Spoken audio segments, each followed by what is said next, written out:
కొద్ది రోజులకు ముందు కుప్పం నియోజకవర్గంలో సాగునీటి చెరువుల సంఘం కమిటీ ఎన్నికలు రాజ్యాంగబద్ధంగా జరగలేదని, కావున అధికారులు తిరిగి ఎన్నికలు నిర్వహించాలంటూ మండల పరిధిలోని పెద్ద బంగారునత్తం గ్రామస్తులు డిమాండ్ చేస్తున్నారు. వారి కథనం మేరకు ఇటీవల జరిగిన సాగునీటి పారుదల సంఘం ఎన్నికలలో ఓటింగ్ ప్రక్రియ జరగలేదని, రాజ్యాంగ వ్యతిరేకంగా ఏకపక్షంగా ఎన్నికలు నిర్వహించారని, ప్రత్యర్థులకు నామినేషన్ వేసే అవకాశం సైతం కల్పించలేదంటూ ఆరోపణలు చేస్తున్నారు. కనీసం ఓటర్ జాబితా తనిఖీ సైతం ప్రజలకు అవకాశం ఇవ్వలేదని, ఇది ఎక్కడి రాజ్యాంగం అంటూ వారు ప్రశ్నిస్తున్నారు. ప్రజల పక్షాన నిలిచి రాజ్యాంగబద్ధంగా ఎన్నికలు నిర్వహించాల్సిన అధికారులు సైతం రాజ్యాంగ వ్యతిరేకంగా ఎన్నికల విధులను నిర్వహించినట్టు ఆగ్రహం వ్యక్తం చేస్తున్నారు. ఈ విషయాన్ని గుర్తించి ఇప్పటికైనా అధికారులు స్పందించి రాజ్యాంగబద్ధంగా తిరిగి తమ గ్రామ పరిధిలోని జరుగుతూ ఎన్నికలు నిర్వహించాలని కోరుతున్నారు. ఆ రోజు ఎలక్షన్ జరిగేటప్పుడు నేను ఇక్కడ వచ్చినాను. ఎలక్షన్ ఆఫీసర్ని చూసి పద్ధతి ప్రకారం మీరు నోటీస్ ప్రకారం ఆర్టికల్ ఓటర్ లిస్టుని ఇక్కడ అతికించాలి, ఆ విధంగా ఏది ఇక్కడ అతికించలేదు. ఓటర్ లిస్టులో ఎవరెవరు ఉన్నారని వెరిఫికేషన్ కోసం చాలామంది వచ్చినారు. వాళ్ళ పేర్లు చూడలేకుండా అందరూ వెళ్ళిపోయినారు.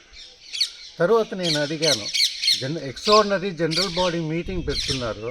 ఈ ఎక్స్ట్రాడినరీ జనరల్ బాడీ మీటింగ్ పెట్టుకుని పోలీసుని తీసుకొచ్చి ఇక్కడ 50 మంది పోలీసుని తీసుకొచ్చి 144వ సెక్షన్ అమల్లో ఉంది, ఎవరు రాకూడదని అందరినీ కొట్టి తరిమేసినారు.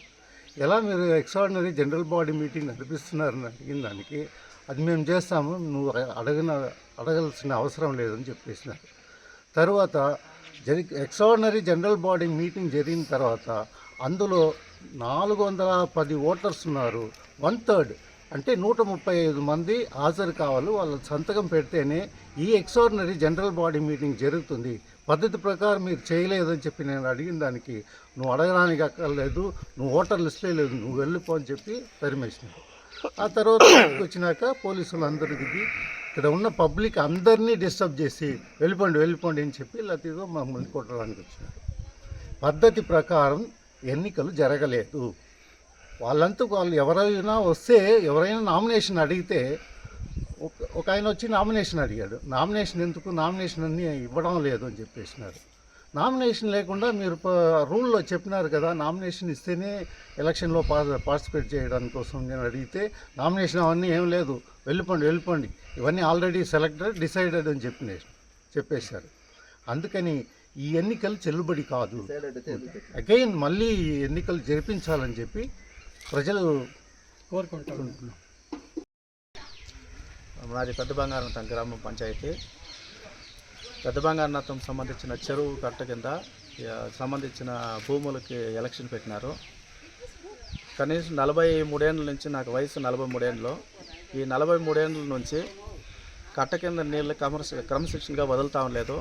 వదిలినా కూడా మొత్తము మా కైళ్ళనే 5 బోర్ల నీళ్లు వెళ్తూ ఉంది. దాన్ని సమస్య తీర్చండి అని చెప్తే ఎవరు కానీ తీర్చలేదు.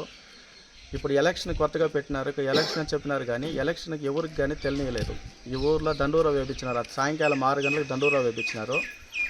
మార్నింగ్ 8 ఎలక్షన్ అయిపోయిందని చెప్పేసి క్లియర్ చేసేసినారు. మేము చూస్తామని చూస్తే పోలీసు వాళ్ళు మమ్మల్ని తరిమేసినారు. దానికోసం 10 మందికి న్యాయం జరగాలనే కోసము ప్రతి ఒక్కరూ మాకు సహకరించి, మీ మీడియా వాళ్ళు కానీ, ఈ ఊరు ప్రజలు కానీ సహకరించి, పోలీసు వాళ్ళు సహకరించి మాకు రీఎలక్షన్ పెట్టాలని మేము కోరుతున్నాం. అందరికీ నమస్కారం. ఇది కుప్పం మండలం పెద్ద బంగారం పంచాయతీ. ఇక్కడ 21st సాటర్డే ఎలక్షన్ జరిగింది.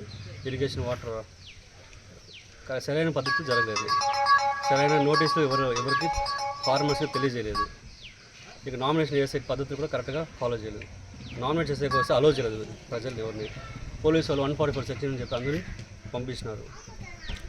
సో ఎవరు రావడానికి అలో చేయలేదు. ఇక్కడ ఇష్టార్జంగా ఎలక్షన్ వాళ్ళు ఎన్నుకున్నారు. ప్రజలు ఎవరు మాత్రం ఓటు వేయలేదు.